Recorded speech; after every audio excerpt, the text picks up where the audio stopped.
আচ্ছা, তো শুরু করা যাক আজকের মিটিং। হুম সবাই কি আছে? আহ রায়হান, সবাই নাই। সো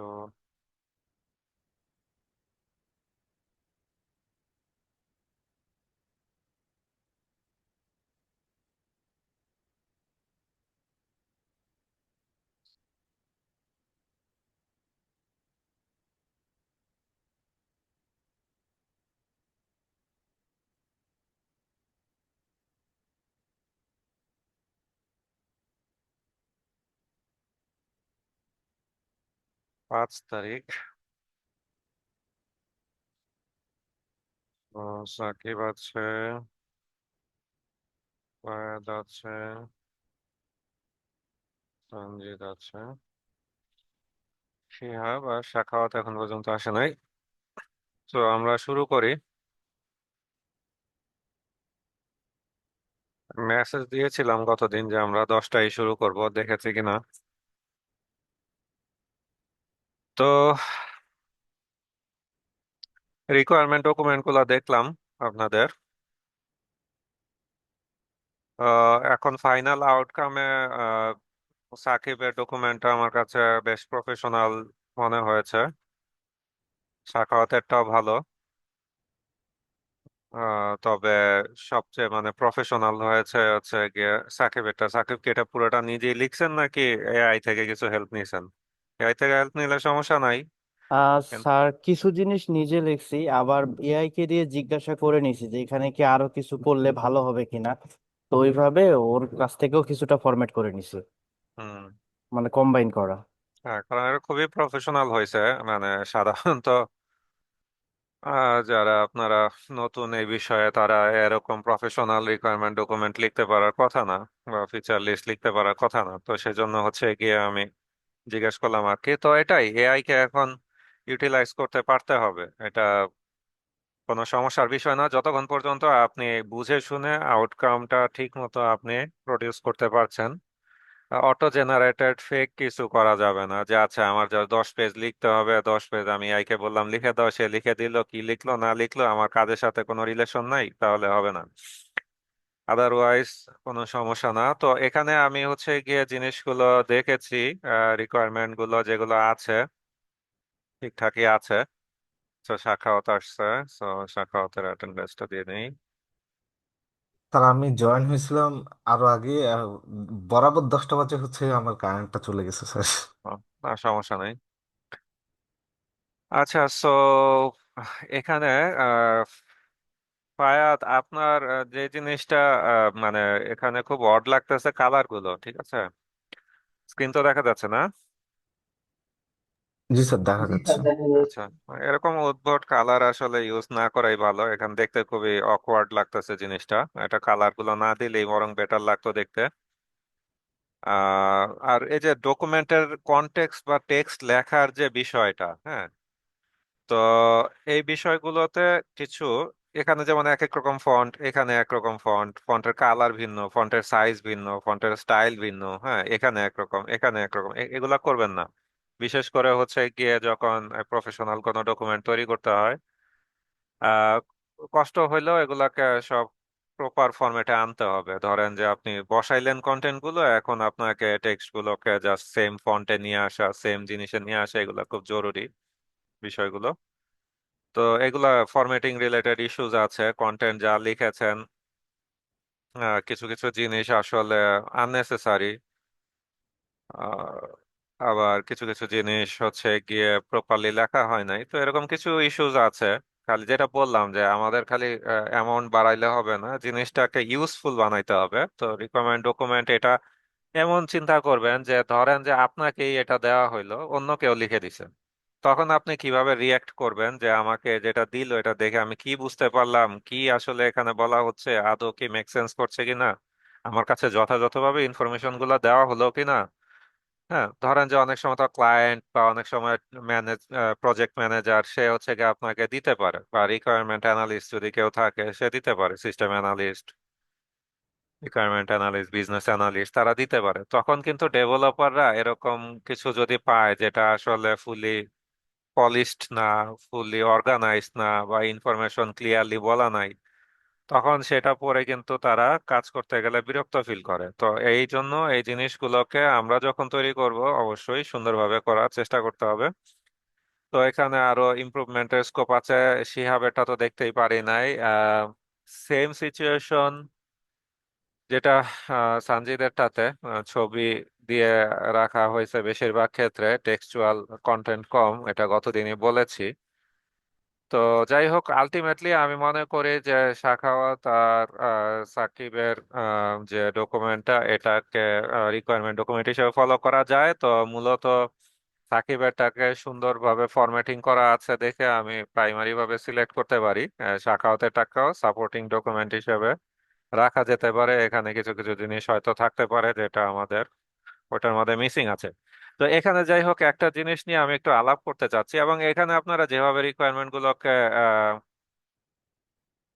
অর্গানাইজ করেছেন, সেভাবেই আমাদের ফ্রন্ট এন্ড ডিজাইনারও জিনিসগুলোকে অনেকটা রেডি করেছে সে। আমি কিছু ডিজাইন দেখাই।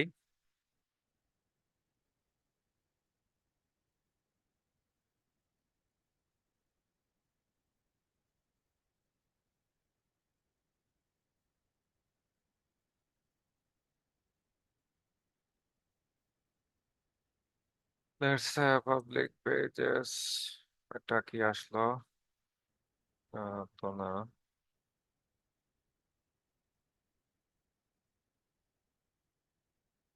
ব্যাপার এরকম আসছে কেন? 200%, 100% কি এরকম ভেঙে গেল কেন গতকালকে যখন? ডিজাইন লোড হয় নাই। সেটাই, কিন্তু গতকালকে তো আমি যখন ইউজ করলাম তখন তো সব ঠিক ছিল। অদ্ভুত ব্যাপার তো, এখন কেন আসছে না? আহ, কোনো একটা সমস্যা হয়েছে মনে হচ্ছে। আমি কি ঠিকভাবে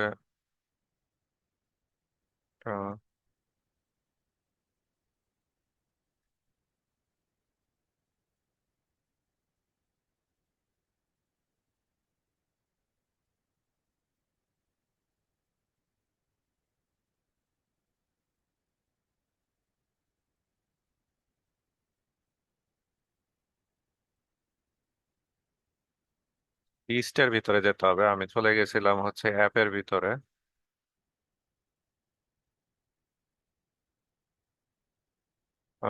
কিন্তু এখানে তো সেমই আসছে।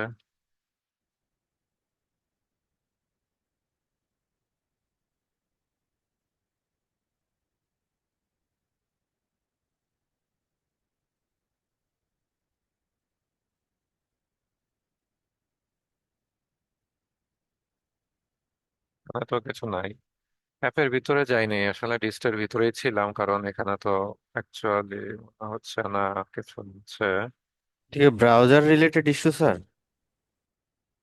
ঠিক বুঝতে পারছি না, কিন্তু কালকে তো আমি সবকিছু ঠিকঠাক মতোই দেখলাম। এখানে তো একদম সম্পূর্ণ এই জিনিসটা অকওয়ার্ড লাগতেছে, মানে ভেঙেই গেছে, কোনো সিএসএসই লোড হচ্ছে না মনে হচ্ছে।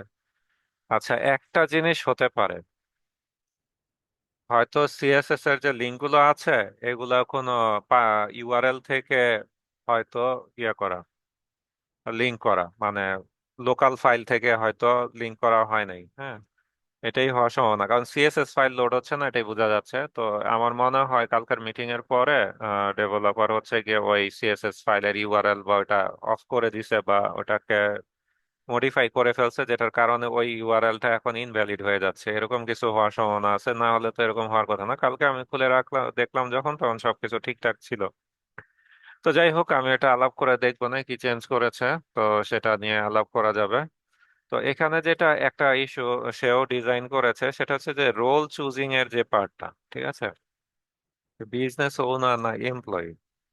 তো এটা সাকিবের ডকুমেন্টে অবশ্য নাই। তো আমি হচ্ছে গিয়ে এই জিনিসটা নিয়ে একটু আর্গিউ করছিলাম ফ্রন্ট এন্ড ডিজাইনারের সাথে, যে এই জিনিসটা কেন লাগবে। ঠিক আছে, এই রোল আমাকে কেন চুজ করতে হবে, এটা আমাকে খুব অকওয়ার্ড মনে হচ্ছে, লাগে যে আমি একটা রোল চুজ করছি। হ্যাঁ, কিছু কিছু সময় এটা লাগে, বাট এটার আসলে প্রয়োজনীয়তা কি এটা আমি ঠিক এই মুহূর্তে বুঝতেছি না এই প্ল্যাটফর্মে।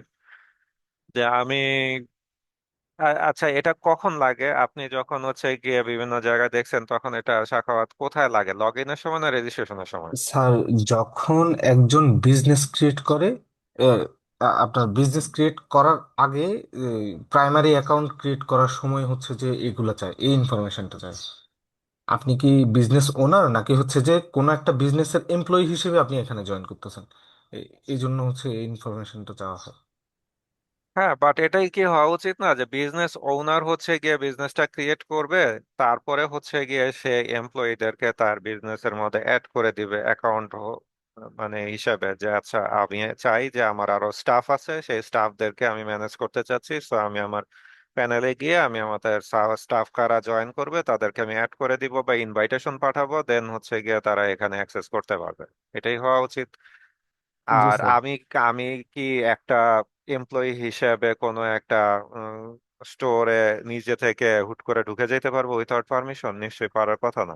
না স্যার, ওই স্যার জায়গাতে স্যার আবার এখানে, স্যার হুম। এখানে একটা ব্যাপার আছে। যখন একজন এমপ্লয়ি, আমি যখন রেজিস্ট্রেশন করছি না, তখন এখানে দুইভাবে ইয়ে করা যায়। সব ওনার দিলে তখন হচ্ছে যে বিজনেস সেট আপের পেজটা আসে, আর যদি আমি এমপ্লয়ি চুজ করি তখন শুধু আমার ইয়েটা আসে, ইমেল আর হচ্ছে যে একটা ইউজার আইডি আসে। একটু নিচে গেলে দেখবেন স্যার, একটু নিচে গেলে একটা পারমিশনের ব্যাপার আছে। ওইখানে গিয়ে আরো নিচে স্যার, পারমিশন, কোথাও একটা পারমিশন লেখা আছে স্যার, দেখবেন। সেখানে হচ্ছে যে এই ইউজার আইডি আর হচ্ছে যে মেলটা দিলে ওইখানে একটা শপের আন্ডারে shop manager and shop employee নামে রেজিস্টার করা যায়। সেটা শপ ওনার করতে পারবে যখন শপ ক্রিয়েট করবে ইনভেন্টরিতে। তারপর হচ্ছে যে সবার শেষে একটা পারমিশন নামে একটা লেভেল থাকে, ওইটাতে হচ্ছে যে করা যায় আর কি। আহ, ঠিক আছে, এখন আমি এটা আসলে খুব আমার কাছে অদ্ভুত লাগতেছে যে users and permission, you can we can add a user by giving their email address and select user roles option. হ্যাঁ, তো এটা তো করাই যাবে, এটা তো প্যানেল থেকে করা হয় তাই না, নাকি? জি স্যার, প্যানেল থেকে করা হয়, একটা শপ ওনারই করে এটা স্যার। হ্যাঁ, তো সেটা তো ইউজুয়াল ফিচার, সেটা তো থাকতেই হবে। আমি আমার অ্যাজ এ শপ ওনার আমি আরো আমার স্টাফ অ্যাড করব, দ্যাটস ভেরি কমন। বাট এই যে যখন আমি লগ ইন করতেছি তখন আমাকে সিলেক্ট বা সাইন আপ করতেছি তখন আমাকে সিলেক্ট করতে হচ্ছে যে আমি এমপ্লয়ি নাকি শপ ওনার। এটা আমার কাছে খুব অকওয়ার্ড লাগতেছে, আমি এই জিনিসটা বাদ দিতে চাচ্ছি। সো এটার কোনো সাইড এফেক্ট আছে কিনা, বাদ দিলে কোনো ধরনের প্রবলেম হবে কিনা, এটা নিয়ে একটু অ্যানালাইসিস করা দরকার। এটা একটু অ্যানালাইসিস করে আমাকে না একটু স্যার, জানাবেন। প্রবলেম হবে না। আমি ফ্লোটা খেয়াল করছিলাম খুব ভালো করে। আহ, আচ্ছা, যদি চায় ব্যাক এন্ড থেকে যখন একজন স্বপনার এগুলা ম্যানেজ করে তখন সে করতে পারে ওইখান থেকে। আমি জিনিসটা এভাবে করতে চাচ্ছি যে লেটস এ ফর এক্সাম্পল এই ফিচারটা রাখার অন্য কোন আমি মানে রিজনটা এখনো ক্লিয়ার না যেটা কেন রাখা হচ্ছে। বাট লেটস এ আমি যদি এটা চিন্তা করি তাহলে আমি বিষয়টা এভাবে চিন্তা করব যে লেটস এ আমি একটা শপ সেট আপ করছি, যখন আমি সেট আপ করছি তখন আসলে আমি একটা শপ ওনার হিসেবেই সেট আপ করছি লেটস এ। তো এখন আমি শপ ওনার হিসেবে সেট আপ করে ফেললাম লেটস এ। ধরেন সিনারিওটা এই কারণে করা হচ্ছে যে অনেক সময় এমন হতে পারে না যে অনেক বিজনেস আছে বাংলাদেশে যে সব ওনাররা আসলে এগুলো ম্যানেজই করে না। ধরা যায় যে মালিক অনেক ধনী মানুষ, সে অনেক ব্যবসা করে, অনেক কিছু করে, এই করে সেই করে, স্টাফ ম্যানেজার যারা আছে তাদেরকেই বলে ভাই তুমিই করো। হ্যাঁ, তো দেখা যায় যে তার হয়ে অন্য কেউ হয়তো জিনিসটা সেট আপ করতেছে। হ্যাঁ, যদিও সেটাও এখানে বোঝা যাচ্ছে না কারণ এমপ্লয়ি হিসাবে করলে তার ফুল পারমিশন থাকবে না। তো যাই হোক, ধরেন যে আমি চাচ্ছি যে একজন করলো, তো সে আমি ধরলাম যে সে ইনিশিয়ালি শপ ওনারই, ঠিক আছে, শপ ওনার হিসেবেই সেট আপ করলো। তো এরপরে দেখা গেল যে সে মালিক তাকে বললো যে না, এটা তো তুমি করছো ভালো কথা, এখন এটাকে আমাকে তুমি শপ ওনার করে দাও কারণ আমি চাচ্ছি না তুমি শপ ওনার হিসেবে থাকো। যদি মালিক চায় যে না সেই শপ ওনার হিসেবে এটা অপারেট করুক তাহলে তো আর কোনো কথা নেই, এমপ্লয়ি হোক আর যাই হোক সেই শপ ওনার হিসেবে তখন সব ম্যানেজ করছে, মালিকের কোনো মাথা ব্যথা নাই। কিন্তু লেটস সে মালিকের মাথা ব্যথা হলো, মালিক চাচ্ছে না যে সেটা এখন তার অধীনে থাকুক। তাহলে কি হবে? মালিকের একটা অ্যাকাউন্ট তৈরি করা হবে, ওই যে সব ওনার এমপ্লয়ি সেই তৈরি করবে একটা অ্যাকাউন্ট স্টাফ হিসাবে, দেন সে ওনারশিপ ট্রান্সফার করে দিবে। ঠিক আছে, সে ওনারশিপ কি করবে, ট্রান্সফার করে দিবে, যেভাবে অ্যাকচুয়ালি ইউজুয়ালি সব জায়গায় কাজ হয়, যে আমি আরেকটা ইউজার যে তৈরি করেছে তাকে এখন ওনার করে দিলাম, আমার ওনারশিপ চলে গেল, তাহলেই হইলো ব্যাস। তো এভাবেই জিনিসটা ডিজাইন হওয়া উচিত, তাহলে আমি যাকে ওনার করে দিব সেই ওনার হবে, ওনারশিপ ট্রান্সফার করে দিতে পারলাম, তাহলে কিন্তু এই ধরনের কোনো জটিলতাও হচ্ছে না যে আসলে কে সবটা সেট আপ করলো বা ক্রিয়েট করলো। এমপ্লয়ির কাজ কাজ ওনার করবে, দুজনের পারমিশনের মধ্যে আলাদা পারমিশন থাকবে, রোল থাকবে। প্লাস হচ্ছে গিয়ে আপনার আহ এখানে যে মনে করেন যে স্টাফ যারা থাকবে তাদের তো ওই অপশন গুলোতে অ্যাক্সেস দেওয়া যাবে না যেটা ওনারের কাছে থাকবে। ওনারের হয়তো ফিনান্সিয়াল বিষয় বা অন্যান্য অনেক জিনিসপত্রের মধ্যে অ্যাক্সেস থাকতে পারে, তো এই পারমিশন গুলা কোনটা কাকে দেওয়া হবে, এই জায়গাতেও কিন্তু আমাদের একটা আহ এই যে পারমিশন রিলেটেড বিষয় থাকা উচিত, তাই না? কন্ট্রোল যদি রাখতে চাই, কারণ যদি ফ্লেক্সিবিলিটি দিতে চাই, যদি জাস্ট রোল দিয়ে দিই ওনার থাকবে আর হচ্ছে গিয়ে এমপ্লয়ি থাকবে, তাহলে তো আর এটাকে অত কাস্টমাইজ করা যাবে না। বাট আমার দুইজন এমপ্লয়ির মধ্যে তো আমি এরকম ডিফারেন্ট করতে পারি, যে ধরেন একজন হচ্ছে আমার ম্যানেজার, একজন হচ্ছে আমার সেলস স্টাফ। তো সেলস স্টাফ যদি এখন আমার ব্যবসা বাণিজ্যের যেসব ফুল ইনকাম এক্সপেন্স দেখতে পারে, তো আমি তো সেটা চাবো না, তাই না? তার কাজ হচ্ছে সেলস রিলেটেড কাজ করা, কাস্টমার সাপোর্ট দেওয়া, সে এসে এখন আমি কত টাকার ব্যবসা করলাম এগুলা রিপোর্ট দেখলো, এটা তো আমি নাও চাইতে পারি। আমি চাইতে পারি অ্যাকাউন্টেন্টকে আবার সেটা দিতে হবে, কারণ তার তো হিসাব করে হিসাব জমা দিতে হবে মালিকের কাছে যে আমার ব্যবসায় এই লাভ হচ্ছে লস হচ্ছে। তো এখানে তো পারমিশনেরও ডিফারেন্স করতে হতে পারে, যেটা আমরা সাধারণত ওই যে ক্লেইমের মধ্যে করে থাকি, যে যদি হচ্ছে গিয়ে আমরা ইন্ডিভিজুয়াল ফিচারে ইন্ডিভিজুয়াল পার্সনকে পারমিশন দিতে চাই, তো এই বিষয়টা কিন্তু অন্য প্ল্যাটফর্ম গুলোতে অনেকের নাই। হ্যাঁ, রোল বেসড করে যদি দেই তাহলে এরকম কয়েকটা রোল বানানো যাবে, কিন্তু ধরেন যে কাস্টমাইজ করা যাবে না কোন ফিচারটাতে আমি কাকে পারমিশন দিতে চাচ্ছি। তো যাই হোক, আমি এই রকম অদ্ভুত ফ্লোতে হচ্ছে গিয়ে লগ ইন করার প্রসেসটা বাদ দিয়ে দিতে চাচ্ছি, যদিও এটা ডিজাইন করে ফেলছে ফ্রন্ট এন্ড ডিজাইনার। তো আর বাকি যেসব ফিচার গুলো আছে এগুলো আসলে জরুরি ফিচার, বা এগুলো আসলে আমাদের ডেভেলপ করতে হবে ইনিশিয়ালি, এবং ফ্রন্ট এন্ড ডিজাইনারও এই ফিচার গুলো নিয়ে কাজ করছে, যেমন প্রোডাক্ট ম্যানেজমেন্ট, তারপরে store set up and configuration, তারপরে category and collection management, inventory management, product search, তারপরে order management, order tracking system, customer management, payment ইন্টিগ্রেশনের সাথে আরো অন্যান্য ডেলিভারি ইন্টিগ্রেশন, এই যে শিপিং ডেলিভারি ডিসকাউন্ট হ্যান ত্যান যা আছে এগুলো সবই হচ্ছে গিয়ে সে ডিজাইন করতেছে, দেখাইতে পারলে ডিজাইনটা ভালো হইতো। তো যাই হোক, সমস্যা নাই, সে কাজ করে বলছে আমাকে রবি সোমবার, মানে ধরে নেই সোমবারই আমাকে হচ্ছে গিয়ে একটা ওয়ার্কিং ভার্সন দেওয়ার কথা। তো দেখি সেটা। তো এখন হচ্ছে গিয়ে আমি তো প্রথমে হচ্ছে প্রজেক্টের ফাউন্ডেশন সেট আপ করছি। এখানে বেশ কয়েকটা জিনিস আছে, যেমন ফ্রন্ট এন্ড ডিজাইনার আমাকে বলছিল যে আপনাদের যদি পক্ষে সম্ভব হতো যে লেআউটটা নিয়ে এটা একটু ইন্টিগ্রেট করে কনফার্ম করা যে সব ঠিকঠাক ভাবে কাজ করছে কিনা, তাহলে সে একটু কনফিডেন্টলি এটার উপরে বাকি কাজগুলো করতে চাচ্ছিল। তো আমি বললাম যে দেখেন আমাদের তো এখানে ভিউ ইঞ্জিনই চেঞ্জ হয়ে যাচ্ছে। হ্যাঁ, এটা তো আমরা টিপিক্যালি যেভাবে এমবিসি প্রজেক্ট করি সেভাবে করছি না। হ্যাঁ, তো আমাদের কিন্তু ইউআই ইন্টিগ্রেশন করাটা কিন্তু এত স্ট্রেট ফরওয়ার্ড না, এখানে আবার আরেকটা জিনিসও বাকি রয়ে গেছে, সেটা হচ্ছে মাল্টিলিঙ্গুয়াল সাপোর্টটা নিয়ে আসা। তো ওইটা নিয়ে এখনো আমি আর&ডি শুরু করি নাই। তো আমি বললাম যে এগুলো ইন্টিগ্রেট করতে একটু সময় লাগবে, মাল্টিলিঙ্গুয়াল সাপোর্ট, ইন্টারন্যাশনালাইজেশন যেটা আর কি। তারপরে হচ্ছে গিয়ে আপনার ভিউ ইঞ্জিনের যে ইন্টিগ্রেশন, এটা এখন আমি করে উঠতে পারি নাই। সাব ডোমেইন থেকে আমি ডোমেইন ক্যাপচারের পার্টটা করেছি, ওটা এখনো টেস্ট করা হয় নাই। ভিউ ইঞ্জিনের ওই জায়গাটা আমার ইন্টিগ্রেট করতে হবে। সো লেটস সে এই জায়গায় আমি একটু আপনাদেরকে আইডিয়া দেই জিনিসটা কেমন হবে। এটা কি জিনিস?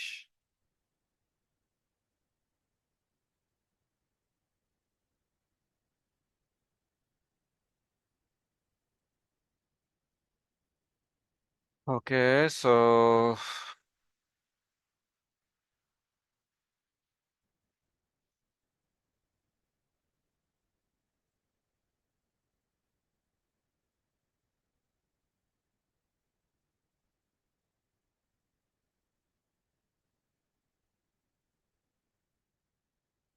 It's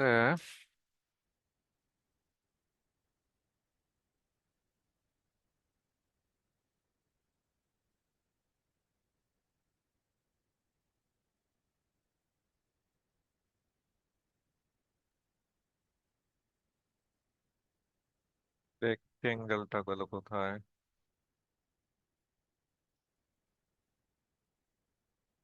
হুম,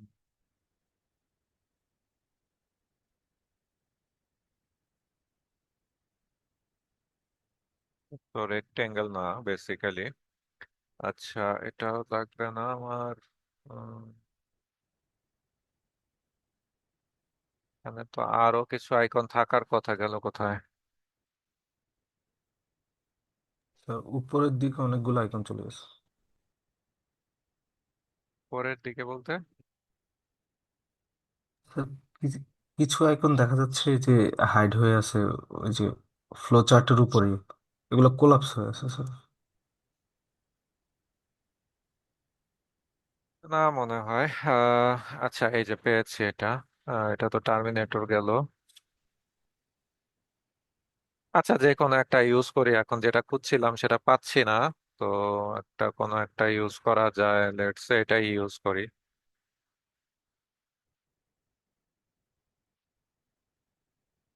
সো এখানে লেটস সে এইচটিটিপি রিকোয়েস্ট আসলো।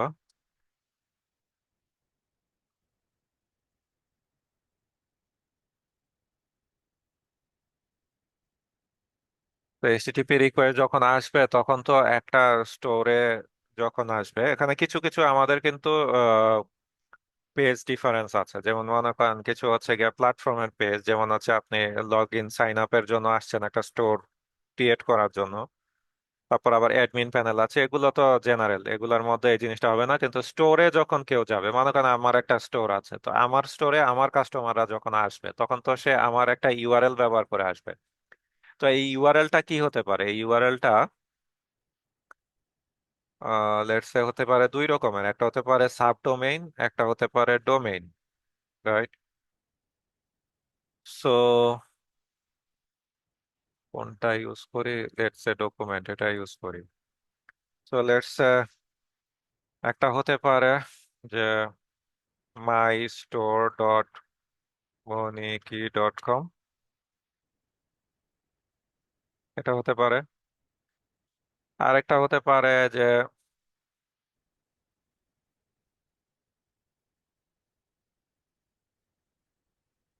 মাই স্টোর ডট কম, রাইট?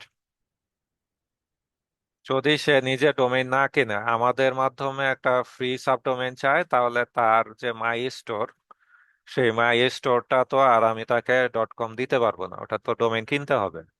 তো আমি তাকে দিব কি, আমার যে ডোমেইন আছে বনিকি ডট কম, সেটার একটা সাবডোমেইন হিসেবে দিচ্ছি। আর যদি হচ্ছে গিয়ে তার নিজস্ব ডোমেইন সে পরে ইন্টিগ্রেট করতে চায়, ইনিশিয়ালি মাই স্টোর ডট বনিকি ডট কম সে পাবে। বা যদি প্রথমেও আমি চাই হয়তো তাকে ডোমেইন সিলেকশনের অপশন দিতে পারি, বাট পরেও সে এটা সিলেক্ট করতে পারে। এনি টাইম যদি সে হচ্ছে গিয়ে তার নিজের ডোমেইন ইন্টিগ্রেট করতে চায়, তখন মাই স্টোর ডট কম দিয়ে সে সাইটটা ভিজিট করতে পারবে। তাহলে এই দুই রকম জায়গা থেকেই কিন্তু রিকোয়েস্ট আমাকে হ্যান্ডেল করতে হচ্ছে। হ্যাঁ, যদি আমি পরে মাইস্টো ডট কম সেট করার পরে চাই এটাকে ডিজেবল করে দিতে পারি, যে না এটাই হচ্ছে গিয়ে তার ডোমেইন, ডিজেবল করে দেওয়াই হয়তো ভালো হবে। আবার সাপোর্ট রাখতেও পারি। তো যাই হোক, একটা সময় ধরেন যে এটা দিয়ে অ্যাক্সেস করবে ইনিশিয়ালি, পরে আবার এটা দিয়ে অ্যাক্সেস করবে ইনিশিয়ালি। এখন আমার পোর্ট তো দুই রকম ডোমেইনই হ্যান্ডেল করতে পারতে হবে। এখন প্রথমটার ফার্স্ট পার্টটা আমার লাগবে, দ্বিতীয়টার পুরো ডোমেইনটাই আমার লাগবে। তো এখানে যখন এইচটিটিপি রিকোয়েস্ট আসছে এরকম একটা ইউআরএল থেকে আসবে, তো তখন আমাকে এখানে একটা লেটস মিডলওয়্যার ইউজ করতে হবে।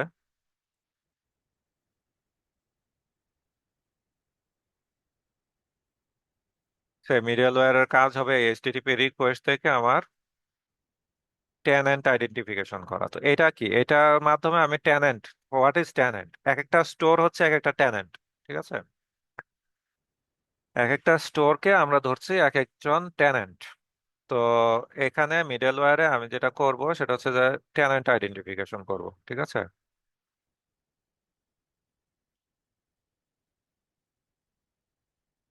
স্যার এটা কি কাস্টম বানানো লাগবে নাকি হচ্ছে আগে থেকে আছে এরকম কাস্টম বানানো লাগবে লাগে। নাকি? বুঝতে পারছি। কাস্টম, কাস্টম করতে হবে। আমি করে ফেলছি অলরেডি। সেখানে ট্যানেন্ট আইডেন্টিফিকেশন হবে ডোমেইন থেকে। এই ট্যানেন্টকে আমার আবার ক্যাশিং করে রাখতে হবে পারফরমেন্সের জন্য। এসব অনেক ভেজাল টেজাল আছে এখানে, আমি বারবার ট্যানেন্ট আইডেন্টিফিকেশন করতে পারবো না, তাহলে পারফরমেন্স ইস্যু হয়ে যাবে। সো এখানে ট্যানেন্টের পরে আমি হচ্ছে গিয়ে আমার স্টোর আইডেন্টিফিকেশন করতে হবে। সরি, স্টোর না, থিম আইডেন্টিফিকেশন করতে হবে।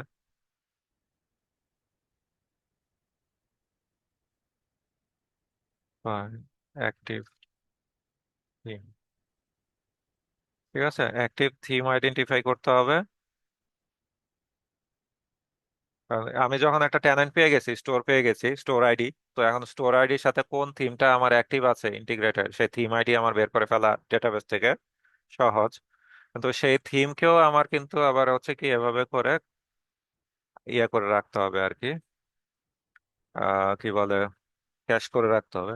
তো এগুলা অনেক ক্যাশিং এর অনেক কাজ আছে এখানে, প্রচুর ক্যাশিং করতে হবে। তো তারপরে হচ্ছে গিয়ে আপনার থিম আইডেন্টিফিকেশন করলে এখন হচ্ছে গিয়ে এই যে ভিউ ইঞ্জিন যেটা আমরা ব্যবহার করব, সেটার জন্য আমাদের কি করতে হবে, আবার থিমের ফাইলগুলো কালেক্ট করতে হবে। কারণ এই থিমগুলো এখন আমাদের প্রজেক্টে থাকবে না।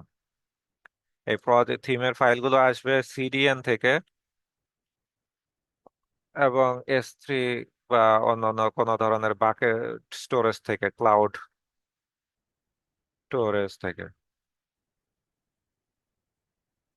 ঠিক আছে, এরকম কিছু একটা থেকে আসবে। এটা অ্যাজুর হতে পারে, AWS এর S3 হতে পারে। আবার সেগুলোর মধ্যে আবার সিডিএন করা থাকবে কিছু জিনিস, যেমন জাভাস্ক্রিপ্ট, সিএসএস, ইমেজ, এগুলা সিডিএন করা থাকতে হবে। আর লেআউট যেগুলো, সেগুলো হচ্ছে গিয়ে আমার নর্মালি বাকেটে থাকবে। এবং এই জিনিসগুলোকেও ক্যাশিং করতে হবে নিয়ে আসার পরে বা ইয়ে করার পরে। অ্যান্ড দেন এগুলোকে ভিউ ইঞ্জিনে দিয়ে রেন্ডারিং করাইতে হবে। স্ট্রিম আকারে রিড করে নিয়ে এসে ভিউ ইঞ্জিন দিয়ে রেন্ডার করাইতে হবে। তো এটা কিন্তু আমাদের নর্মাল CSS HTML ফাইল হচ্ছে না। আমরা এখানে সিডিএন বা ক্লাউড স্টোরেজে কোনো CSS HTML রাখছি না। তো এটা লিকুইড ফাইল হবে। হ্যাঁ। তো পরে হচ্ছে গিয়ে এখান থেকে আমরা ওই ভিউটা রেন্ডার করব কন্ট্রোলারে।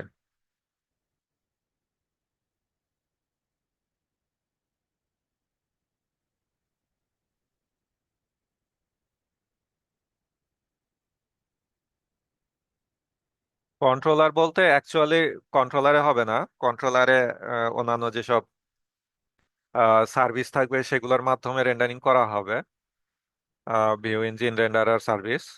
কন্ট্রোলারে জাস্ট ওটাকে কল করে আমি আউটপুটটা নিয়ে তারপরে হচ্ছে গিয়ে রিটার্ন করে দিব আর কি অ্যাকশনে।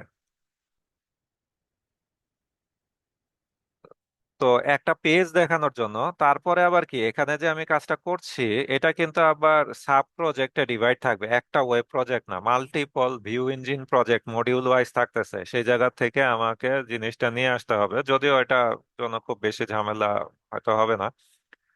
তো এই জিনিসগুলো সবকিছু আমাকে কি করতে হবে, এই প্রসেসে দাঁড় করে একটা টেস্ট করে দেখতে হবে যে আদৌ আমার একটা অনেক একটা হ্যালো ওয়ার্ল্ড পেজ আসতেছে কিনা। সো হ্যালো ওয়ার্ল্ড পেজ আনার জন্য আমার এই পুরো কাজগুলো সব করে দেখতে হবে। আমার সিডিএন সেট আপ করতে হবে, ক্লাউড স্টোরেজ সেট আপ করতে হবে, ক্যাশিং সেট আপ করতে হবে, থিম অ্যাক্টিভেশনের, অ্যাক্টিভ থিম আইডেন্টিফিকেশনের কোড লিখতে হবে, মিডল ওয়্যার লিখতে হবে। বুঝতে পারছেন অবস্থাটা? তো আমি এই জন্য বলছিলাম লিকুইড ফাইল লিখতে হবে। হ্যাঁ, তো এখন এই জিনিসটা করে ফার্স্টে একটা প্রোটোটাইপ দাঁড় করাইতে হবে। এই প্রোটোটাইপ দাঁড় করানোর পরে তারপরে কিন্তু সবাই ওটা ফলো করে করে কোড লিখতে পারবেন, তাই না? যে হ্যাঁ এভাবে লিখতে হবে। এর আগে কিন্তু এটা এক্সপেরিমেন্টাল, যে কাজ করছে কিনা। তো সেটার জন্য এটা খুব দ্রুত কিন্তু কোনো ভিউই তৈরি করা সম্ভব না। হুম।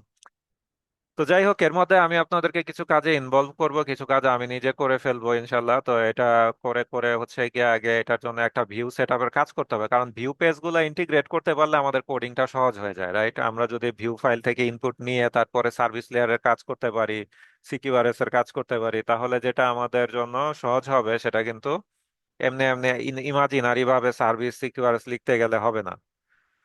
তো এই জন্য এই কাজটা আমাকে দ্রুত করতে হবে আর কি। তো যাই হোক, এটা আমি আপনাদেরকে একটা আইডিয়া দিলাম। তো আপনাদের ইয়ের কি অবস্থা? আপনাদের যে গতকাল টু ফ্যাক্টর অথেন্টিকেশন আর ফেসবুক গুগল ইন্টিগ্রেশনের কাজ ছিল, ফেসবুক গুগল ইন্টিগ্রেশনের কাজ তো মোটামুটি সবাই আপনারা করেছেন মনে হয়। জি স্যার। জি কারো স্যার। বাকি আছে?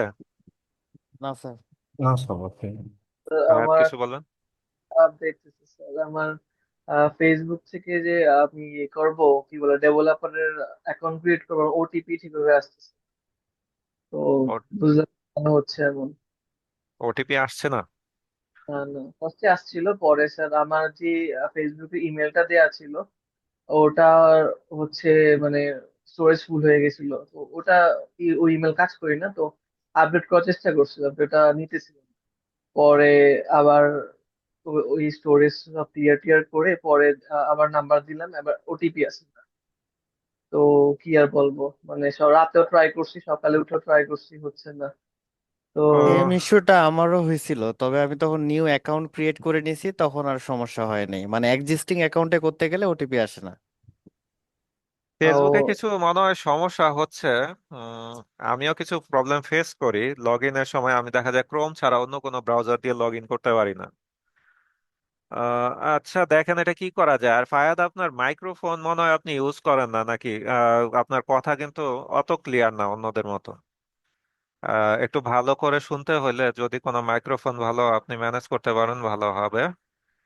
যেহেতু বেশ লম্বা সময় আমরা কাজ করব, আজকের জন্য দরকার নাই, বাট সামনে চেষ্টা করবেন একটা ভালো মাইক্রোফোন রাখতে। আচ্ছা, সো ঠিক আছে। তো টু ফ্যাক্টর কার কার হয়েছে? স্যার আমার হয়েছিল মেল দিয়ে করেছিলাম স্যার। SMS এর একটা ফ্রি ট্রায়াল পাইছি, কিন্তু সেটা এখনো ইন্টিগ্রেট করা হয় নাই, চেষ্টা করবো আর কি স্যার। আচ্ছা। আহ আচ্ছা, যখন হচ্ছে গিয়ে আপনার টু ফ্যাক্টর অথেন্টিকেশন হয়, এটার ফ্লোটা কি? এটার ফ্লো চার্টটাও লাগবে।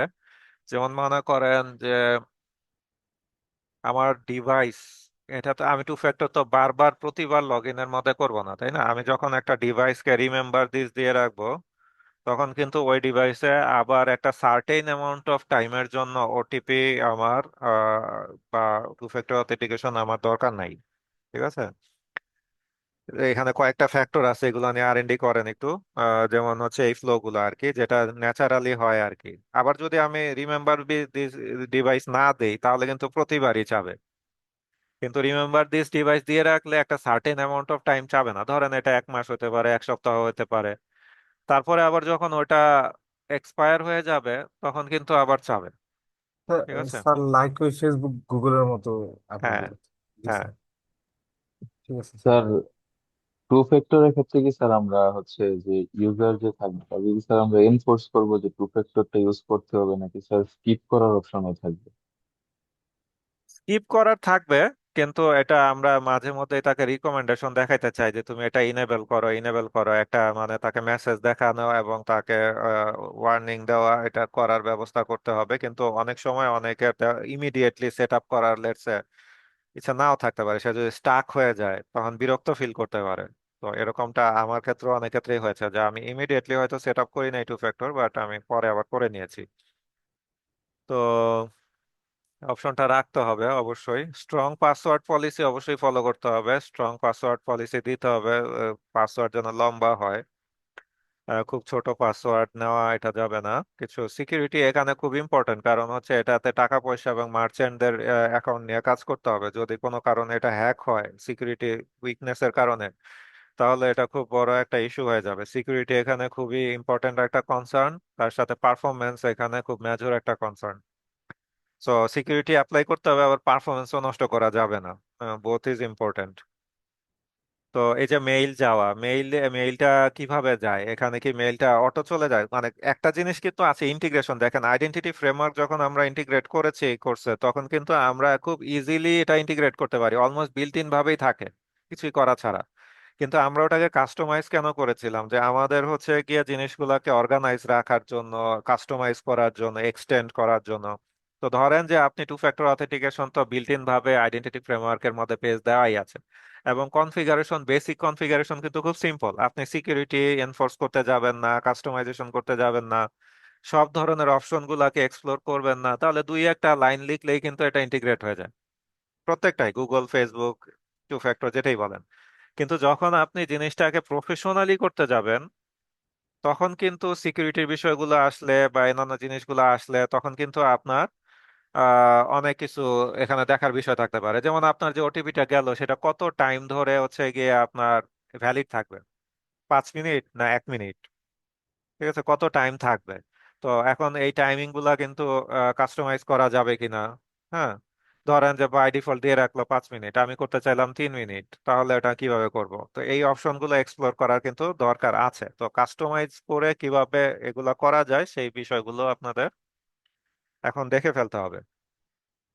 কারণ এই এক্সপেরিমেন্ট গুলা করা থাকলে পরে ইন্টিগ্রেট করা সহজ হবে। স্যার এখানে আরেকটা জিনিস ছিল হচ্ছে স্যার অ্যাপ অথেন্টিকেটর আর কি, যে ক্লাউড থেকে বা বিভিন্ন অ্যাপ থেকে স্যার অথেন্টিকেট করা যায় হ্যাঁ, কিউআর কোড বা বারকোডের মাধ্যমে। তো স্যার ওই জিনিসটা অ্যাকচুয়ালি স্যার কিভাবে কাজ করে অ্যাপ অথেন্টিকেটর? মানে স্যার আমার কি অন্য একটা ডিভাইস দিয়ে স্যার কিউআর কোডটা স্ক্যান করে পরে ওই ডিভাইস থেকে আবার স্যার অথেন্টিকেট করা লাগবে? হ্যাঁ, আপনি ওখানে একটা অথেন্টিকেটর ইনস্টল করবেন। অথেন্টিকেটর তো সবারই ইনস্টল করার কথা, এটা তো আজকাল কমন বিষয়। সাধারণত দেখা যায় যে টু ফ্যাক্টর অথেন্টিকেশনে এই অথেন্টিকেটর ইউজ করার একটা স্টেপ থাকে, ওটিপিও থাকে, আবার এটাও থাকে, দুইটা কম্বাইনলিও ইউজ করা হয় এনফোর্স করতে চাইলে। তো দেখা যায় যে ওখানে আপনার একটা সিট থাকে, আপনি যেখানে অথেন্টিকেটরটা ইউজ করবেন তখন একটা সিট ফ্রেজ আপনাকে হচ্ছে গিয়ে ওই কিউআর কোডের মাধ্যমে স্ক্যান করে নিতে হয়, বা সিট ফ্রেজ এন্টার এন্টার করেও করা যায় টেক্সট মোডে। তো তখন ওই অথেন্টিকেটরটা ওই যে নাম্বারগুলো জেনারেট করে ওইটা ম্যাচ হয়, আপনার যে অ্যাপ সেটার সাথে এটা ম্যাচ হবে। তো এই জিনিসগুলাই হচ্ছে গিয়ে আর&ডি করা বিষয় আছে, কারণ এটা একটা প্রফেশনাল প্ল্যাটফর্ম করতে হলে এই বিষয়গুলো আসলে খুব জরুরি। তো এইগুলো একটু আর&ডি করে ফেলেন ইন দা মিন টাইম, যেখানে আমি হচ্ছে গিয়ে যে ভিউ ইঞ্জিনটাকে সেট আপ করতেছি আর লেআউট গুলো আমাদের ডিজাইন হচ্ছে। তো তাহলে আমরা প্রফেশনালি একটা log in registration system, identity framework system আমরা সেট করে ফেলতে পারবো, তাহলে সুন্দরভাবে কাজটা হবে আর কি। একদম প্রফেশনালি জিনিসটা করার চেষ্টা করেন, স্মুথ প্রত্যেকটা প্রসেস বা স্টেপ। অন্যান্য যারা প্রফেশনাল পার্সনরা আছে মার্কেটে, যেমন মনে করেন ফেসবুক বা অন্যান্য, তাদেরকে ফলো করে করার চেষ্টা করেন যে তারা এই স্টেপ গুলা কিভাবে করছে বিভিন্ন প্ল্যাটফর্ম গুলো। এন্ড দেন হচ্ছে কি ওই অপশন গুলো সবই এক্সপ্লোর করতে হবে, সবগুলো অ্যাপ্লাই করে একটা ডেমো তৈরি করে আমাকে দেখাইতে হবে, ঠিক আছে? তো একজনের স্যার হয়েছে, অন্যদের যেহেতু হয় নাই, বাকিরা কন্টিনিউ করেন এই কাজটা। হ্যাঁ, বলেন। স্যার এই যে স্যার, টান একজন একজন করে। রায়ান বলেন আগে, তারপর সাকিব, এটা শুনছি। স্যার এই স্টোর কনফিগারেশন নিয়ে স্যার একটা জিনিস লক্ষ্য করছিলাম যে স্যার আমরা স্টোরওয়ালা যে সাইটটা ছিল আপনি যে অ্যাড করছিলেন স্যার, হুম, ওই সাইটে একটা ফিচার ছিল যে স্যার বাকি সাইট গুলোতে তো স্যার আমরা স্টোর ওপেন করার সাথে সাথে আমাদেরকে অ্যাডমিন প্যানেলে নিয়ে যায় আর কি। তো হুম। স্যার ওইখান থেকে পরে স্টোর ভিজিট করা লাগে, কিন্তু স্টোরওয়ালার ক্ষেত্রে দেখলাম যে স্যার ওরা স্টোর ওপেন করার পরে আরেকটা নতুন পেজে নিয়ে যায়। তো ওই পেজে হচ্ছে স্যার স্টোরের ইউআরএল আলাদা থাকে, আবার অ্যাডমিন প্যানেলের আলাদা একটা ইউআরএল, মানে ওরা ওই পেজের মধ্যে প্রোভাইড করে, এবং ওই পেজে স্যার অ্যাডমিনে লগ ইন করার জন্য যে ইনফরমেশন গুলো ওইগুলো আলাদাভাবে দেয়া থাকে। তো স্যার ওই পেজটা মানে ইউজফুল মনে হয় স্যার কি আমার কাছে ওই জিনিসটা। ওটা শুধু স্টোরের ক্ষেত্রে দেখলাম, বাকিগুলো তো স্যার এরকম ছিল না। আলাদা পেজে নিয়ে যায়? মানে স্যার স্টোরের ইউআরএল এবং অ্যাডমিন ইউআরএল দুইটা আলাদাভাবে স্যার প্রোভাইড করে আর কি, ইনফরমেশন একটা পেজ থাকে ওইখানে। তো স্যার বাকিগুলোতে স্যার আমরা তো অ্যাডমিন প্যানেল থেকে স্টোরে যাইতে পারি, যে আলাদা একটা অপশন থাকে যে ভিউ অনলাইন শপ। তো স্যার ওইখানে ক্লিক করলে পরে শপে যাওয়া যায়। কিন্তু স্টোরওয়ালা হচ্ছে স্যার শপে আলাদা একটা ইউআরএল দিয়ে দেয়, এবং স্যার অ্যাডমিন প্যানেলে আলাদা একটা ইউআরএল থাকে। তো sir at a time sir দুইটাতেই ভিজিট করা যায় আর কি, আলাদাভাবে। বাট এট এ টাইম দুইটাতে ভিজিট, হ্যাঁ, ইউআরএল তো অবশ্যই আলাদাই হবে, এবং এট এ টাইম দুইটা জায়গায় ভিজিট করার অপশন তো অবশ্যই থাকা লাগবেই, তাই না? এটা আমার স্টোরকে আমি প্রিভিউ করতে চাইলে প্রিভিউ করতে পারি, এটা আমার স্টোর ভিউ বাটন, তো স্টোরের আমি অ্যাডমিন প্যানেল থেকে ওটা যেতে পারি। ডাইরেক্ট ইউআরএল আমার জানা থাকলে তো আমি ইউআরএল দিয়ে যেতেই পারি। আর ইউআরএলটা তো আমার জানা থাকবে, ইউআরএলটা আমাকে দেখাইতে অবশ্যই হবে কোথাও না কোথাও যে আমার স্টোরের ইউআরএলটা কি। কিন্তু এটা আলাদা পেজে আসলে নেওয়াটা জরুরি কিনা, বা আলাদা কেন পেজ এখন দেখলে বোঝা যেত। আমি তো, আপনার তো অনেকগুলো স্ক্রিনশট ছিল, ওখানে কি কোনোটা আছে এরকম দেখার মতো? জি স্যার, ওইটা দেখা যায় এটা স্ক্রিনশট ছিল।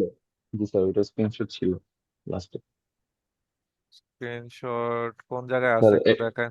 স্যার, একবারে লাস্টের দিকে স্যার, স্টোর হলার যে ইনফরমেশন ছিল। একদম লাস্টে জি স্যার, ওই যে, জি স্যার, এই পেজটা। এটা? জি স্যার।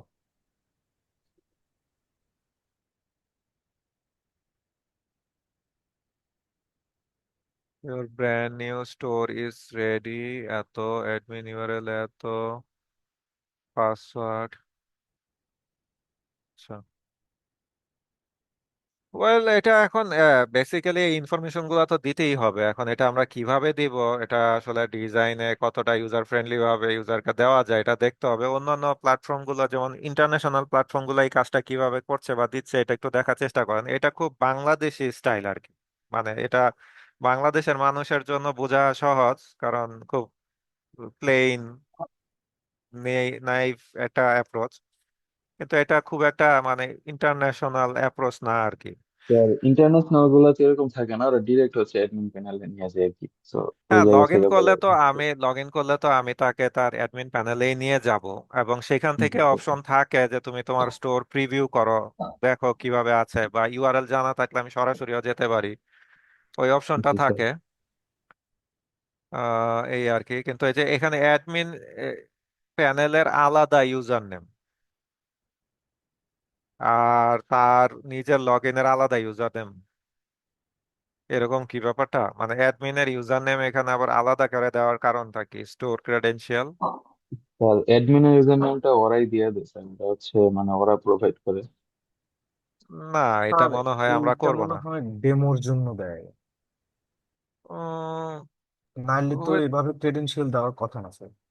আচ্ছা, হোয়াট এভার, এই অ্যাপ্রোচটাতে আমরা যাচ্ছি না। আমরা লেটস ইন্টারন্যাশনাল প্রসেসটাই ফলো করি। যখন কেউ রেজিস্ট্রেশন করছে, সে যে ইমেইল বা ক্রেডেনশিয়াল দিয়ে সাইন আপ করবে, ওটাই তার লগ ইন ক্রেডেনশিয়াল হবে, এবং ওইটা আমরা জেনারেট করব না, সে নিজেই সেট আপ করবে, নিজেই জেনারেট করবে, এবং সেটা দিয়েই সে লগ ইন করবে। লগ ইন করলে তাকে তার প্যানেলেই নিয়ে যাওয়া হবে, সেখান থেকে তার স্টোর দেখার ব্যবস্থা থাকবে। এই প্রসেসটা আমরা ফলো করব, এই ফ্লোটা। আচ্ছা, বাট তার স্টোরের ইউআরএল কি, এটা সে দেখতে পারবে, যেখানে তার ইউআরএল সেটআপ বা সাইট স্টোর থাকবে, স্টোরের কাছে কোথাও এক জায়গায় এটা দেখানোর ব্যবস্থা করা যাবে। আচ্ছা, এরপরে সাকিব কিছু বলতে চেয়েছিলেন মনে হয়। হ্যাঁ স্যার, আমি বলতে চাইছিলাম ওই যে আমরা যখন গুগল বা ফেসবুক ইন্টিগ্রেশন করছিলাম বা গুগল রিক্যাপচার ক্ষেত্রে সেম জিনিসটা, যে এই যে সিক্রেট কি গুলো পাই বা আইডি গুলো পাই, এগুলো দুই ভাবে দেখা যাচ্ছে প্রজেক্টে দেওয়া যাচ্ছে। সেটা হচ্ছে জেসনের মধ্যেও দেওয়া যাচ্ছে, অ্যাপ সেটিং জেসনে, অথবা ইউজার সিক্রেটের মাধ্যমে ইনপুট দিয়েও আর কি কমান্ডের মধ্যে দেওয়া যাচ্ছে। তো এখানে কি যে কোনো একটা মানে সেফ বা আনসেফের কোনো ইস্যুস আছে নাকি? এই প্রসেস গুলা কিন্তু আমি অলরেডি আলাপ করেছিলাম কোর্সকালীন সময়ে, হয়তো ভুলে গেছেন বা ধরতে পারেন নাই। বিষয়টা হচ্ছে এগুলা প্রত্যেকটা অ্যাপ্রোচের এক একটা ইউজ কেস আছে। ইউজার সিক্রেট, এটা হচ্ছে গিয়ে আপনার ভিজুয়াল স্টুডিওতে যখন আপনি কাজ করবেন তখন এটা ইউজ করাটা অ্যাপ্রোপ্রিয়েট। এটা আপনি যখন প্রোডাকশনে লাইভে আলটিমেটলি পাবলিশ করে ডিপ্লয় দিবেন, তখন ইউজার সিক্রেট দিয়ে এটা করা আর কোনো সুযোগ আমি রাখতে চাচ্ছি না, বা রাখা যাবে না। ঠিক আছে? ইভেন কাজ করবে কিনা সন্দেহ আছে। তো যাই হোক, এটা হচ্ছে ভিজুয়াল স্টুডিওতে যখন আপনি কাজ করছেন তখন আপনার জন্য, কারণ এটা কমিটে যাবে না। এটা থাকে একটা ইউজার ফোল্ডারের ভিতরে উইন্ডোজের, যেখানে আপনার এটা আলাদা জায়গায় থাকে, যেটার কারণে আপনার গিটের কমিটে রিপোজিটরিতে যাওয়ার সম্ভাবনা নাই। সো আপনি আপনার যখন প্রজেক্ট রান করতে হবে লোকালি আপনার ভিজুয়াল স্টুডিওতে, তখন তো অনেক ক্রেডেনশিয়ালই লাগবে, এটা ছাড়া তো কাজ করে না। তো এই জন্য ইউজার সিক্রেটে ওটা তখন রাখাটা হচ্ছে গিয়ে সহজ, কারণ এটা আপনার ওই অ্যাপ সেটিংস ডট জেসন এর সাথে মার্জ হয়ে যায়। Environment variable, app settings dot Jason, user secret, visual স্টুডিওতে অটোমেটিক ভাবে এগুলা সব মার্জ হয়ে যায়। তো যে কোনো একটা জায়গায় ভ্যালুটা পাইলেই সে হচ্ছে গিয়ে ওটা নিয়ে নিবে। তো ইউজার সিক্রেট দিয়ে তাই আপনি ওভাররাইট করে ফেলতে পারছেন জেসনকে, অ্যাপ সেটিংস ডট জেসনকে। তো অ্যাপ সেটিংস ডট জেসনে কিছুই রাখলেন না আপনি ক্রেডেনশিয়াল, ইউজার সিক্রেটে রাখলেন, তাহলে ওখান থেকে ক্রেডেনশিয়াল পেয়ে যাবেন। অপরদিকে যখন আমরা প্রোডাকশনে দিব, তখন অ্যাপ সেটিংস ডট জেসনেও আমরা হচ্ছে গিয়ে সেখানে ক্রেডেনশিয়াল রাখতে পারবো না। অন্যান্য যেসব নন ক্রেডেনশিয়াল সেটিংস আছে সেগুলো অবশ্যই অ্যাপ সেটিংস ডট জেসনে থাকবে। আর যেগুলো ক্রেডেনশিয়াল সেগুলো আসবে কি এনভায়রনমেন্ট ভেরিয়েবল থেকে বা এনভায়রনমেন্ট ফাইল থেকে। যদি আমরা ডকার ইউজ করি তাহলে এনভায়রনমেন্ট ফাইল থেকে আসবে, যদি আমরা ডকার না ইউজ করি তাহলে উইন্ডোজের এনভায়রনমেন্ট ভেরিয়েবল থেকে ওগুলো সেট করতে হবে। এই হচ্ছে গিয়ে অ্যাপ্রোচ। হ্যাঁ, প্রত্যেকটার এক একটা ইউজ কেস আছে। ঠিক আছে, তাহলে আপনাদের কাজ তো আমি বললাম, যেটা হচ্ছে যে টু ফ্যাক্টর অথেন্টিকেশনটা আর যেগুলো করেছেন সেগুলো ভালো মতো এক্সপ্লোর করেন আজকে। আজকে বিকালের দিকে আবার মিটিং করতে পারলে করব, আমি 4টার দিকে 3টার দিকে। বাট খালি মিটিংই করতে থাকবো, কাজ কিছু হবে না, এটা আমি চাচ্ছি না। সো অতি ঘন ঘন মিটিং না করে একটা প্রোডাক্টিভিটি তৈরি করতে হবে। যদি আপনারা ভালো মতো ডেমোটাকে পলিশ করে দেখাতে পারেন, two factor authentication, Google Facebook integration, তাহলে মিটিং ডাকতে পারি। আর যদি দেখেন যে না, এটা আজকে আসলে ভালোভাবে হবে না, পুরো দিনই আপনাদের লাগবে, তাহলে আমরা কালকে সকালের মিটিং এই ডেমো দেখবো ইনশাল্লাহ। ঠিক আছে, তো আমি অ্যাভেলেবল আছি। যদি হচ্ছে গিয়ে আপনাদের কোনো কাজে লাগে, প্রশ্ন করার জন্য হোক, ডেমো দেখানোর জন্য হোক, তাহলে হচ্ছে গিয়ে আপনারা যোগাযোগ করতে পারেন। বেসিক টিপ, বেসিক ইন্টিগ্রেশন যেটা, এটা আমি আর এভাবে আলাদা করে দেখতে চাচ্ছি না। আপনারা বুঝতে পারছেন যে এটা কয়েকজনই করেছেন এবং এটা কাজ করছে, এটা আদৌ দেখে আসলে ওরকম কোনো লাভ নাই। বাট আমি প্রফেশনাল একটা ইমপ্লিমেন্টেশনের ডেমো দেখতে যাচ্ছি, একদম ফুল প্রফেশনাল। ঠিক আছে। তাহলে স্যার কালকে সকালেই আর কি মিটিং এ দেখালে ভালো হবে আর কি। হ্যাঁ, সেটাই আমার মনে হচ্ছে। বাট এনিওয়ে, যেটা বললাম যে আমি অ্যাভেলেবল আছি, যদি আপনাদের কোনো কাজে লাগে আপনারা আমাকে নক দিতে পারেন। তো এটা ঠিক আছে।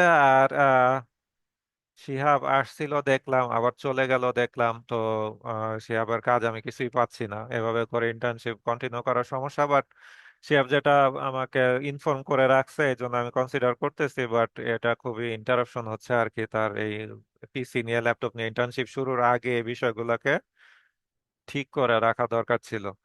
তো যাই হোক, দেখা যাক। যদি আগামীকাল থেকে সে কন্টিনিউ করতে পারে তাহলে সমস্যা নাই, না হলে কিন্তু সমস্যা হবে। সো আমি শিহাবকে, যেহেতু বেশিরভাগ সময় সে অ্যাবসেন্ট ছিল, তাই অ্যাটেন্ডেন্স দিলাম না। ঠিক আছে, তাহলে মিটিং শেষ করে দিক। আরো কোনো ধরনের আর কিছু আলাপ করা আছে? আচ্ছা, ফায়াদ কি আপনার ওই ইয়েটা রিসেট করেছিলেন, ক্রেডেনশিয়ালটা গুগলের না স্যার, সিকিউরিটি? ওটা একটু আর রিসেট করে নিন, কারণ আমি হচ্ছে গিয়ে আপনাদের ইন্টার্নশিপের ভিডিওগুলো কিছুটা হচ্ছে গিয়ে শেয়ার করতেছি, সবগুলা করব না কিন্তু কিছু শেয়ার করছি। এজন্য কোনো পাবলিক ইনফরমেশন না থাকাই ভালো। আপনি চিন্তা করতে পারেন, ওয়েল আমার তো আর জিমেইলের ক্রেডেনশিয়াল না, ওইটা আমার এপিআই এর ক্রেডেনশিয়াল, এটা দিয়ে কি হবে? ঠিক আছে, কিন্তু বিষয়টা আপনি আরো ডিপলি চিন্তা করতে পারছেন না হয়তোবা। ওটা দিয়ে কেউ একজন সন্ত্রাসী আক্রমণ করে আপনাকে ফাঁসায় দিতে পারে, বা আপনার জিমেল অ্যাকাউন্ট ব্লক করে দিতে পারে। ঠিক আছে, সো কোনো হ্যাকার ইউজ করে। সো এটা যেহেতু ভিডিওর মধ্যে আছে, ওটা অবশ্যই আপনি রিসেট বা ডিলিট করে দেন। এখনো সমস্যা হবে না, কিন্তু ভবিষ্যতে সমস্যা হতে পারে। আর আমাদের এই মিটিং এ কোনো ভিডিওতে যদি এরকম কোনো ধরনের পার্সোনাল কোনো সিক্রেট চলে আসে, তাহলে সেই ভিডিওগুলো আমরা শেয়ার করতে পারবো না। তো আমি সাধারণত খেয়াল রাখি, আপনার ওইটার মধ্যে শুধু ওইটাই ছিল। তো আমি এগুলো আসলে দিচ্ছি, শেয়ার করছি অন্যদেরকে মোটিভেট করার জন্য, ইন্সপায়ার করার জন্য। ইনফ্যাক্ট যারা কারেন্ট ব্যাচে, ব্যাচ 13-এ জয়েন করেছে, তারাও হচ্ছে গিয়ে জানতে চায় যে ইন্টার্নশিপটা করে আদৌ কত লাভ। তো কোর্সের শেষে গিয়ে বুঝলে তো আসলে লাভ নাই, ততদিনে তারা সবাই ফেল করে বসে থাকে। তো আমি এই জন্য শেয়ার করি, যাতে মানুষরা আরো জানে, আরো বোঝে, আরো ইন্টারেস্টেড হয়। কারণ আমরা যেই লেভেলের কাজ এই জায়গায় করছি, কোর্সে এবং ইন্টার্নশিপে, মানুষের ধারণাও নাই যে আসলে আসলে এই কোর্সে কি হয়। তারা চিন্তা করে এত টাকা কোর্স, একটা 30,000 টাকা দিয়ে আমরা করছি, কেন করছি, আদৌ এটাতে কি আকাশ পাতাল পার্থক্য হবে? তো এই জন্য এই জিনিসগুলো বোঝানোর আর কোনো রাস্তা নাই আসলে। কথা বলে মানুষকে বোঝানো যায় না, বা মানুষ বিশ্বাসও করে না, ভাবে যে সবাই বোধহয় আসলে মার্কেটিং এর জন্য এরকম নিজের টাকা খালি ভালো বলেই। তো আমি আসলে আমাদের কাজকর্মগুলোকেও এজন্য প্র্যাকটিক্যালি তুলে ধরতে চাই। আপনারা কি করছেন, আপনাদের ক্যাপাসিটি কি গ্রো হয়েছে এই 6 মাস কোর্স করে, কি লেভেলের কাজ আপনারা করতে পারেন। যারা অন্য করছে না, এগুলা শিখছে না, তারা ঠিকই বুঝতে পারবে যে আপনাদের লেভেল কোথায় গেছে। আপনারা হয়তো এখন বুঝতে পারবেন না, কারণ আপনাদের ইলেভেশন হয়েছে, এই জন্য আপনাদের মনে হবে এগুলো তো খুব ইজি এবং নর্মাল কাজই করছি, বা হয়তো বা ইভেন সেটাও ভালোভাবে হচ্ছে না। কিন্তু যারা এই কাজগুলো জানে না, পারে না, এই যেমন এই যে রিকোয়ারমেন্ট ডকুমেন্টটা আপনারা তৈরি করলেন, ঠিক আছে, এটা অনেকেই হচ্ছে গিয়ে করতে পারবে না। ঠিক আছে, আপনাদের সবার মধ্যেও কিন্তু এরকম ভালোভাবে আউটপুট আসে নাই, কিন্তু যারা আপনারা ভালোভাবে করলেন এই কাজটা, অনেক সিনিয়র ডেভেলপারও ঠিকভাবে করতে পারবে না বাংলাদেশের, অনেস্টলি স্পিকিং। তো অনেকে, সবাই না অবশ্যই। তো এই কাজগুলো যে আপনারা করতে পারছেন এটা দেখে অনেকে ইমপ্রেসড হবে যে আরে তাহলে তো আমরাও মনে হয় এই জিনিসটা করতে পারবো। তা আমি চাই যে মানুষের উপকার হোক, মানুষ বুঝুক যে তুমি জাস্ট মানে সেলফ টট একটা অ্যাপ্রোচে গিয়ে কোনো দিকে যেতে পারছো না, এদিকে ওদিকে, তারপর হতাশ হয়ে যাচ্ছো, ইন্ডাস্ট্রিতে গিয়ে কাজ করতে পারছো না, তারপরে হাহুতাশ করতেছো। তার থেকে প্রপারলি শিখে ইন্ডাস্ট্রিতে গিয়ে যদি সুন্দরভাবে কাজগুলো করো, তোমার লাইফ এবং ক্যারিয়ার সুন্দর হতে পারে। তো এই জন্য আমি শেয়ার করছি। এবং হচ্ছে গিয়ে এই জন্য আমাদের একটু কেয়ারফুলও থাকতে হবে, কারণ আগে আমি এই জন্য কখনো শেয়ার করতাম না, কারণ সেন্সিটিভ ইনফরমেশন চলেই আসে। হ্যাঁ, হ্যাঁ, ফাহাদ কিছু বলবেন? স্যার, আমি হচ্ছে এসপি ডট নেট নিয়ে আগে একটা জব করতাম। আমার সিনিয়রও আসলে ওইরকম তেমন কিছু পারতো না। তো হুম। উনি আমাকে ঠিক বুঝাতে পারে নাই, তো যে কারণে আলটিমেটলি আমি জবটা ছেড়ে দিই আর কি। তো এখান থেকে যা শিখলাম, তো মনে হচ্ছে যে আমার সিনিয়র থেকে অনেক লেভেল আগায় গেলাম।